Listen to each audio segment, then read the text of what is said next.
Assalamualaikum warahmatullahi wabarakatuh. Alhamdulillah wassalatu wassalamu ala rasulillah wa ala alihi wa sahbihi wa man walah amma ba'du.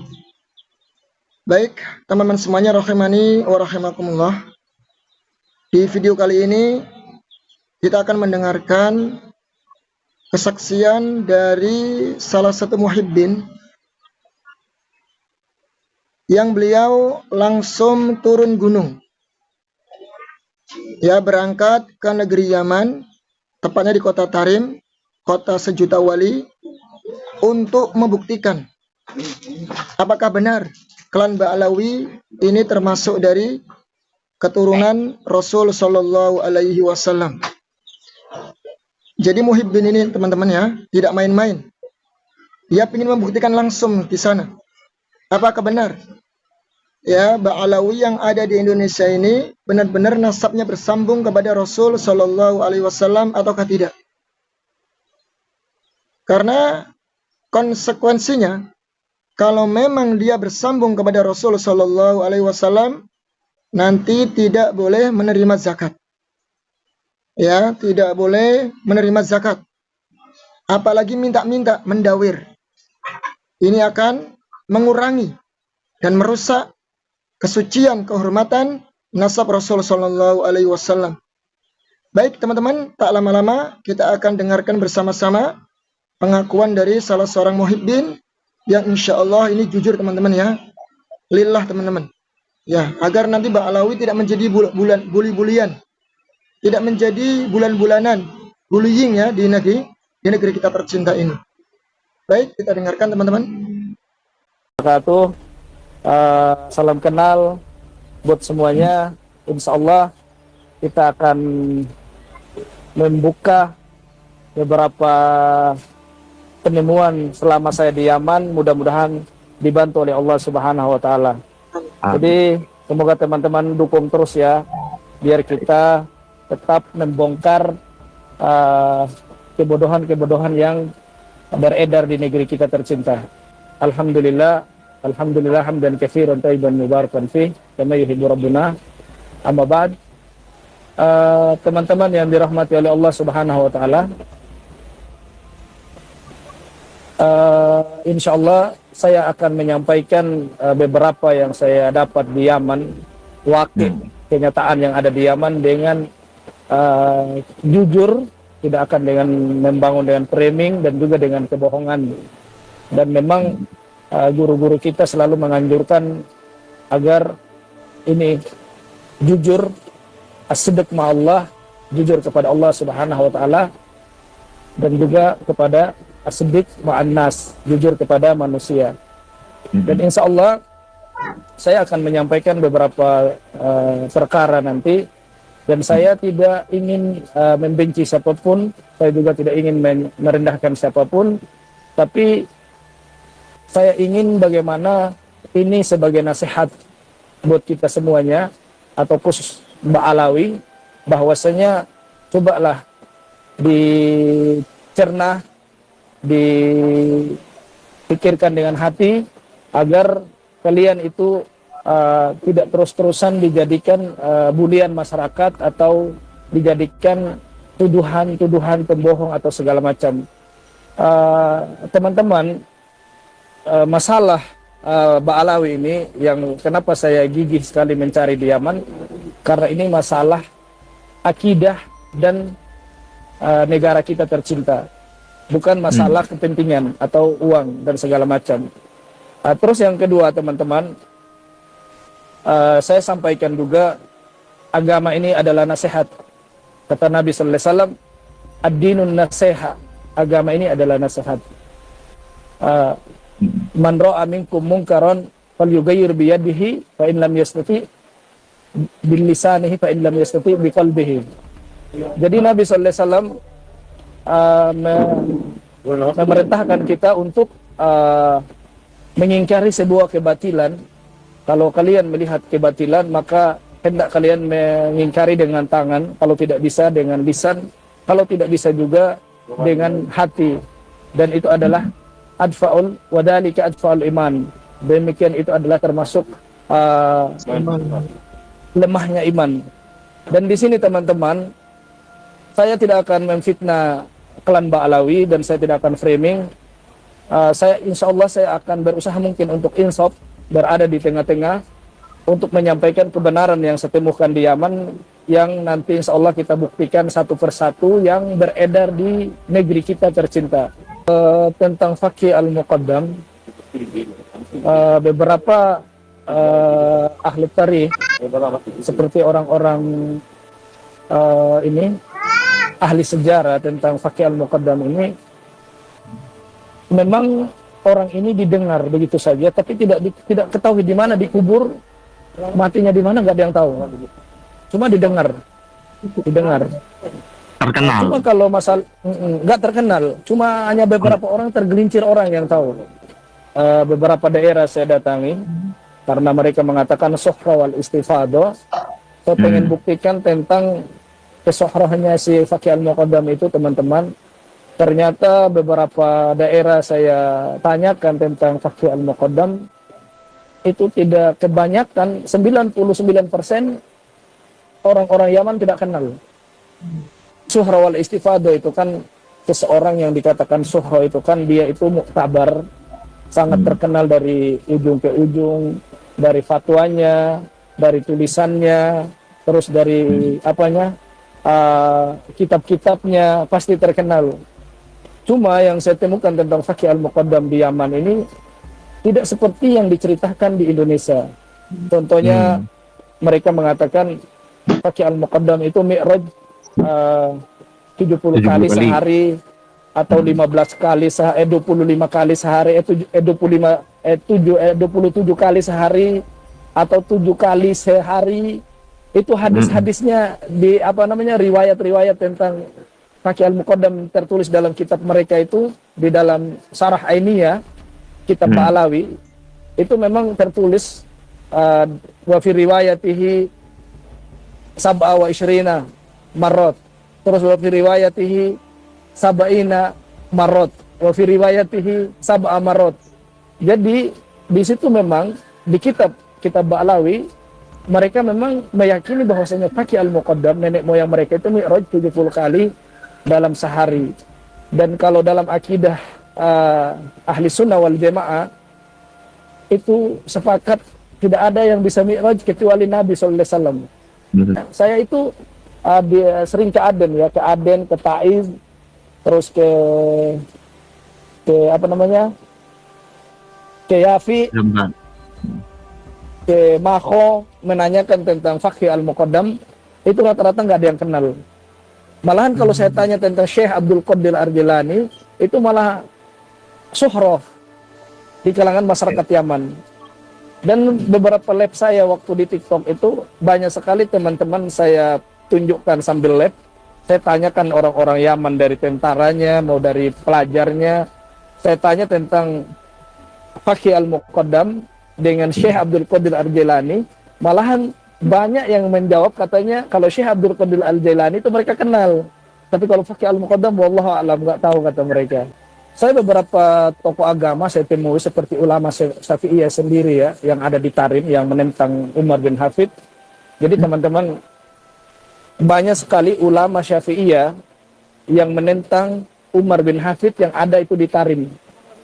Mereka itu memiliki dars-dars di masjid di Tarim. Itu sangat banyak yang menentang Umar bin Hafid. Kenapa mereka menentang? Karena perbuatannya Umar bin Hafid ini sangat menyelisih akidah, menyelisih pokok kita dalam agama kita. Yang coba bayangin teman-teman, setiap beberapa tahun bisa mereka melahirkan tempat ibadah baru di Tarim.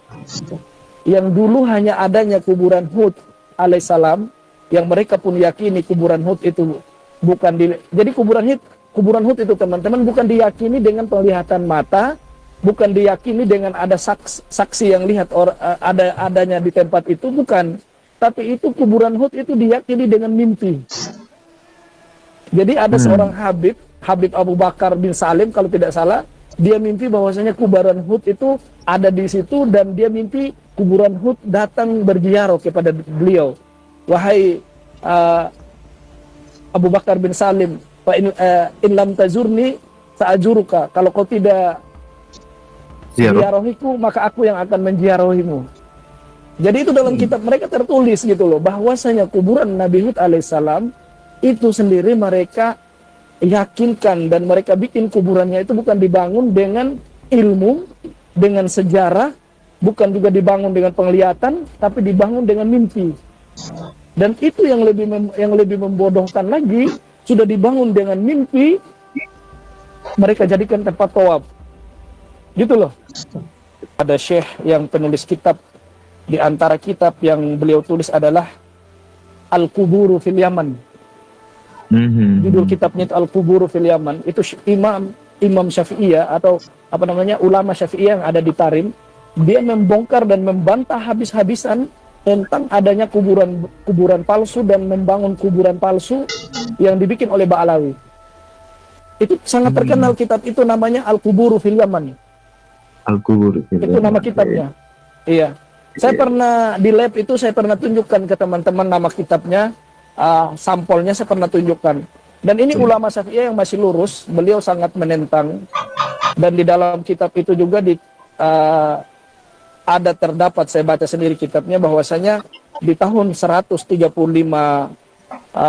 Hijriah atau Masih atau Allah alam saya lupa ya. Dia itu ternyata yang menggagas pertama memasangkan kain, menaruh bunga-bunga, menghiasi kuburan, itu adalah seorang Habib pelakunya. Gitu loh. Di dalam kitab itu tertulis maka yang menggagas pertama untuk membangun kuburan, menaruh kain, terus menaruh bunga-bunga seperti di Indonesia itu kan kuburan kayak megah banget, itu ada bunga aja. Itu memang di dalam kitab mereka. Itu memang yang dibantah itu oleh ulama Syafi'i yang ada di Tarim ini. Memang di dalam kitab itu ada gitu. Jadi gini teman-teman,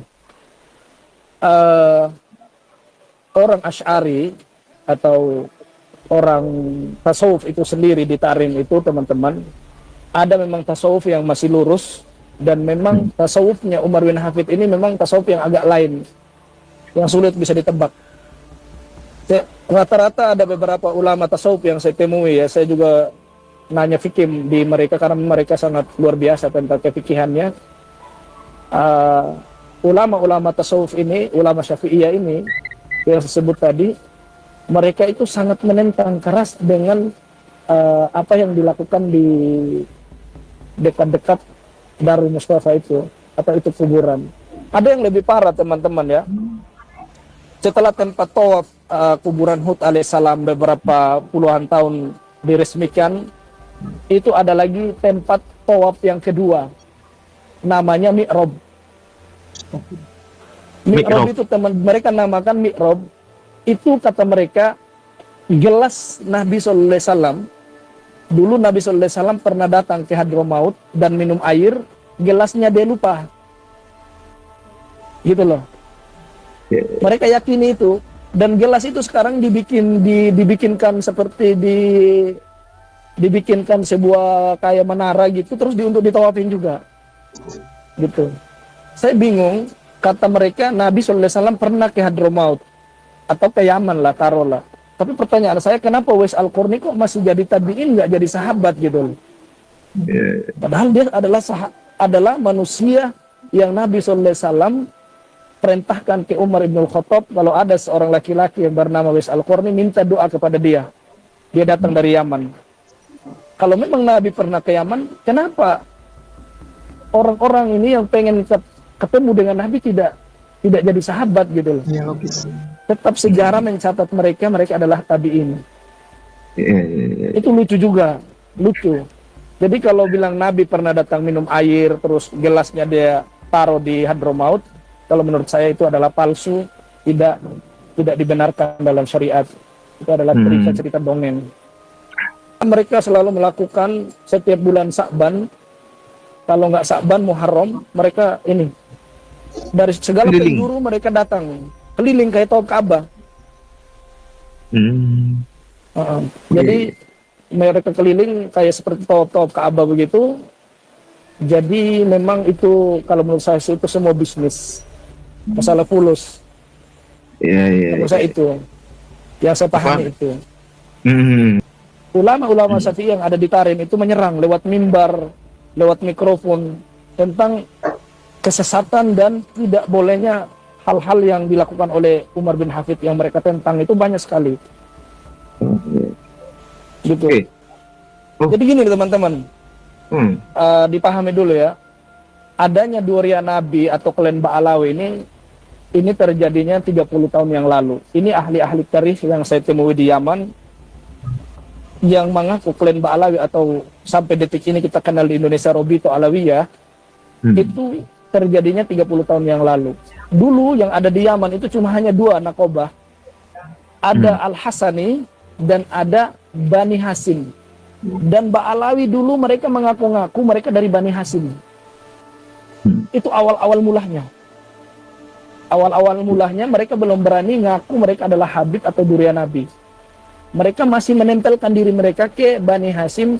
Ya mungkin di Yaman itu Bani Hasim ini adalah orang-orang bawazir dan pecah-pecahannya seperti itu. Itu sejarah mencatat itu orang-orang ahli tarikh. Kalau teman-teman tahu yang namanya kitab At-Tarikh Hadromiyah, itu kitab sangat ditakuti oleh Ba'alawi.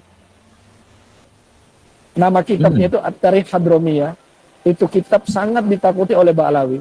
Karena kitab ini memang membongkar semua Ba'alawi ketika mereka itu berkuasa di Yaman. Gitu loh. Dengan partai komunisnya. Pernah. Pernah. Itu mereka pernah berkuasa kalau nggak salah di tahun 1800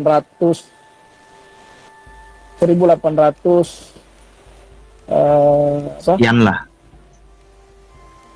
1887, 1886, 85, 89, Ali Abdullah Soleh mengambil alih negara itu kan sekitar tahun 90-an. Tahun 90-an, tahun 1889. Ali Abdullah Soleh jadi presiden. Di saat itu kan di Yaman Selatan itu kan masih dikuasai oleh Partai Komunis. Dan di antaranya pemimpin-pemimpin mereka itu adalah Salim Ali Al-Baido, itu pemimpinnya, presiden Partai Falasaf. Partai apa yang menang dari Partai Komunis itu namanya Ali Salim Al-Baido, terus wakilnya itu Al-Jufri, dan pembesar partainya itu Al-Atos, orang-orang Bani Hasim atau Bawazir ya. Itu di namanya Ghail Bawazir, adanya itu di dekat Mukalla. Saya pernah tanya tentang klan Ba'alawi ini, apakah mereka Duria Nabi atau tidak. Mereka tidak pernah kenal apa itu Ba'alawi. Yang mereka kenal hanya Al-Atos, Al-Jufri, atau apalah, bin Hafid, dan yang lainnya itu yang mereka kenal. Kalau per orang mereka kenal, gitu loh. Adapun kalau bilang mereka punya nakoba atau punya seperti yang ada di Indonesia Robito Alawiyah, mereka nggak tahu itu. Ada yang lebih ekstrim lagi dari Bawazir ya. Mereka sebagian Bawazir mengatakan orang-orang ini mengaku Duria Nabi tapi kelakuannya nggak sesuai. Jadi makanya mereka ini ka'annahum fil manam, mereka itu seperti dalam mimpi ngaku Duria Nabi. Itu statement dari Bawazir. Itu sebenarnya sebagian orang Bawazir gitu. Oke. Dan memang di Yaman itu teman-teman, kata Habib itu tukang sampah pun boleh mengatakan itu. Kita katakan Habib boleh. Karena kata Habib itu di Yaman itu adalah orang yang dicintai dan orang yang mencintai, bukan suatu gelar fulan alam yang terhormat atau yang tertinggi, enggak. Gitu loh.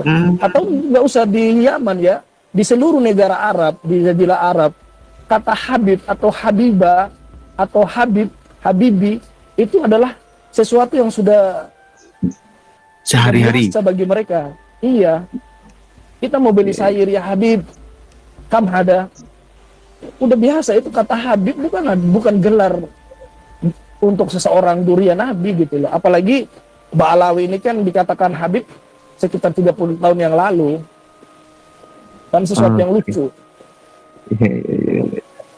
Oke. Dan yang lebih parah lagi teman-teman ya, yang kita lihat kuburan-kuburan mereka yang ada di Tarim seperti ini ya. Saya tunjukkan satu contoh nenek moyang mereka yang sangat fenomena di kalangan mereka ini. Ini lihat teman-teman di HP ini. Ya. Ini satu contoh ya. Ini tidak ada sama sekali tertulis Al-Habib atau As-Sayyid, tapi langsung Asy-Syaikh Abu Bakar bin Salim. Jadi kesimpulannya teman-teman, semua kuburannya para klan Ba'alawi yang ada di Yaman, sekaliber Abu Bakar bin Salim saja itu nggak dipasang Habib atau Sayyid. Kalau di Indonesia kan itu makam-makam itu kan ada langsung Al-Habib, As-Sayyid, Al-Habib, Al-Habib, Al-Habib. Semua kuburan yang mau asli, yang mau palsunya semua Al-Habib tertulis. Gitu loh. Jadi terbantah bahwasanya kata-kata Habib itu tidak ada di Yaman. Contohnya ini kuburan nenek moyang mereka yang sangat suhroh, kata mereka, Syekh Abu Bakar bin Salim. Itu nggak ada tulisannya Al-Habib atau As-Sayyid. Langsung aja Syekh Abu Bakar bin Salim. Gitu loh.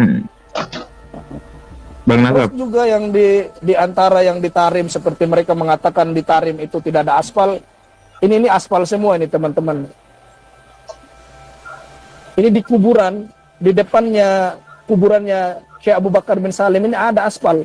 Ada ini cor-coran semen. Jadi yang ceramah teriak bilang di Tarim itu tidak sengaja tidak dibangunkan aspal gara-gara khawatir bekas kakinya wali itu tertutup. Itu dusta. Jadi kalau mau berbohong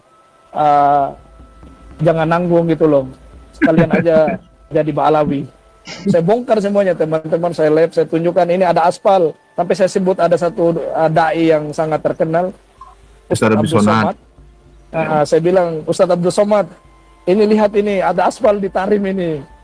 Cobalah kalau kita mau ceramah di depan masyarakat itu coba bangun dengan kejujuran. Jangan sampai demi kedudukan, demi Anda mau terkenal, demi fulus, Anda buta dalam kebenaran. Itu sangat disayangkan. Percuma belajar jauh-jauh tapi nggak bisa jujur dalam menyampaikan kebenaran. Ini pasir-pasir Inat. Saya memang datang ke sana teman-teman. Dijual 2 juta itu. Yang dijual di Sofi sekarang 2 juta. Itu gimana ini ceritanya? Pasir-pasirnya. Ini pasir-pasirnya.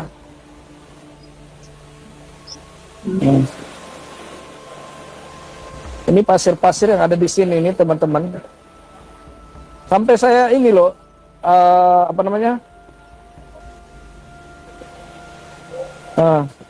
saya datangi sendiri tempat-tempatnya. Saya pegang.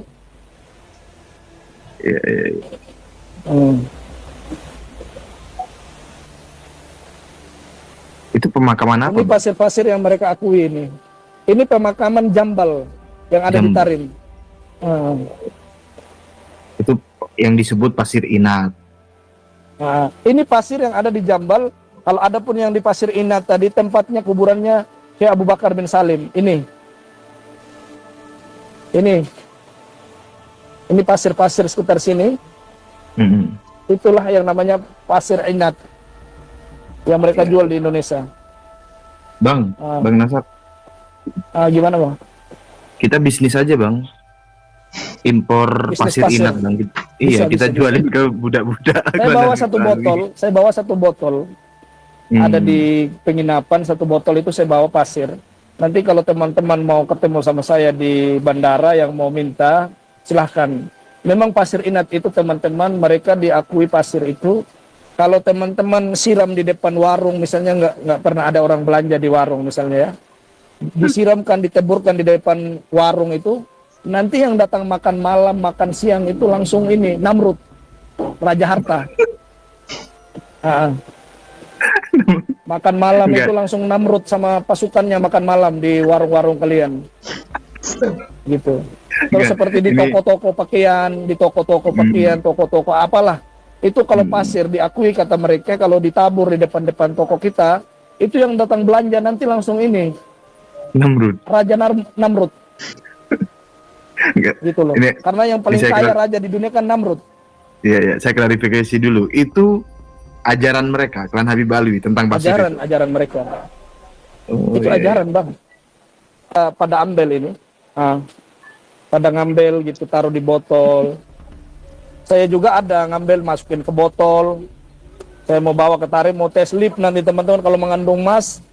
Saya mau bawa kirim terus tiap biar di ini Iya, iya. jadikan emas biar cepat kaya. Iya, iya. Biar Ini nggak dawer tuh, nggak dawer kan? iya, iya. Biar gak ada. Karena memang waktu saya juga tidak terlalu banyak. Di antara teman-teman yang saya buka di Yaman ini adalah adanya hujan susu. Habib-habib ceramah di Indonesia, kata mereka ada suatu Habib datang ke Aden. Kata orang Aden, kalau memang kamu adalah seorang wali Allah, seorang Habib, coba datangkan hujan susu. Dan Habib itu pun berdoa, turunlah hujan susu sampai Aden membanjiri hujan susu. Dan saya tanya beberapa ahli tarikh atau imam-imam yang sudah tua di Yaman, mereka belum bilang, ada majnun, ada katanya. Gila, kata mereka. Ada amrun ajib, ini perkara yang sangat aneh, lucu. Gitu loh. Berarti tidak ada hujan susu Nggak ada, itu dusta semata. Terus diantaranya lagi, seperti ada satu wali yang ada di Sihir. Daerah Sihir itu teman-teman dekat Wail Bawajir, dekat dengan Mukalla. Jadi dia di pinggir laut sana, daerah Sihir. Itu ada satu Habib juga yang pernah ceramah di Indonesia, katanya ada seorang wali datang ke Indonesia, datang ke Sihir untuk mentes kewaliannya itu. Kita ketok setiap rumah. Ketok setiap rumah ada, ketok rumah siapa lagi ada. Jadi setiap rumah yang seluruh ada di Sihir itu, mereka yakini setiap rumah ada orang ini, kayak kodok gitu loh. Ketok buka pintu ada lagi, ketok buka pintu ada lagi. Dan ini saya tanyakan beberapa orang-orang di Yaman yang ada di kota Sihir itu sendiri, orang-orang, jangankan orang awamnya, tentaranya pun saya tanyakan, saya sambil live itu saya tanyakan. Gitu loh. Itu mereka bilang nggak ada, yang gila katanya. Mereka anta majnun, mereka malah nuduh saya, ya akhi, idhab ila mustasfa ya akhi, anta marid. Mereka gini nih sama saya. Ada soal. Pokoknya mereka nyuruh saya kalau kamu sakit ke rumah sakit, kata mereka. Jadi saya tanyakan tentang wali yang loncat sini, loncat ke rumah tiap fulan, rumah Alan itu. Saya tanyakan ke mereka, mereka menganggap saya itu stres. Gitu loh. Jadi yang ada di Yaman itu juga, yang ada di Sihir itu juga tentang wali yang loncat kayak kodok ini juga nggak benar ceritanya. Nggak benar. Ya. Nggak benar. Karena hal-hal seperti itu kan sebenarnya mukjizat kan. Gitu loh. Yang memiliki mukjizat kan cuma Nabi. Iya. Kalau karomah mungkin wali Allah. Kalau karomah kita yakini itu wali Allah ada. Apa iya hujan susu didatangkan oleh seorang wali? Kan lucu. Saya sudah banyak beberapa video teman-teman, daerah-daerah yang sudah beredar di YouTube itu, ditonton saja. Banyak sekali video-video yang saya dimana sambil live menanyakan di orang Yaman tentang Faqih Al-Muqaddam. Mereka kebanyakan nggak ada yang kenal. Iya. Mereka kenal yang namanya Faqih. Itu mereka kenal. Faqih itu kan orang yang alim. Orang yang berilmu. Kalau itu sekedar itu mereka kenal. Tapi kalau Al-Faqih, Al-Muqaddam, klan Ba'alawi, atau nenek moyangnya Ba'alawi, nggak kenal mereka. Baik, teman-teman. Setelah kita mendengarkan kesaksian dari salah satu muhibbin yang langsung turun gunung, ya, menanyakan langsung bagaimana nasab klan Ba'alawi, terlebih nenek moyang mereka yang bernama Faqih Muqaddam, ternyata ini semuanya fiktif, teman-teman.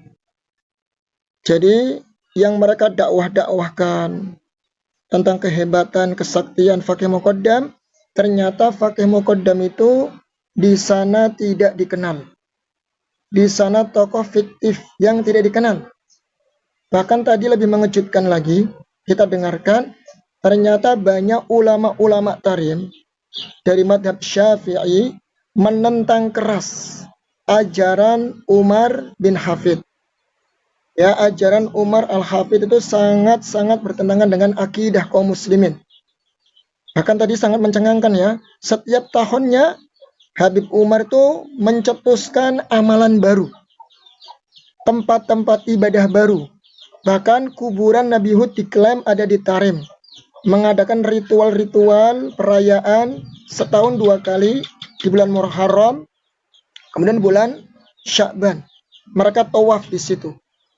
Kemudian tadi jelaskan juga tentang menghias kuburan. Nah ini juga ternyata ajaran dari klan Ba'lawi.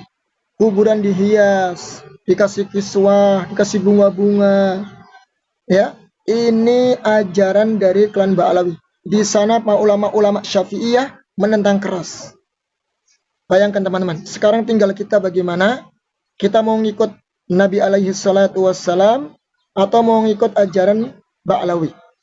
Ya, sekarang teman-teman tinggal memilih. Kita ikut ajaran Nabi alaihi salatu wassalam atau mau mengikuti ajaran klan Ba'lawi. Itu teman-teman. Jadi sangat disayangkan sekali ya. Ternyata yang ada di Indonesia ini membawa berita-berita dusta dan menyampaikan hal-hal yang bertentangan dengan syariat Islam.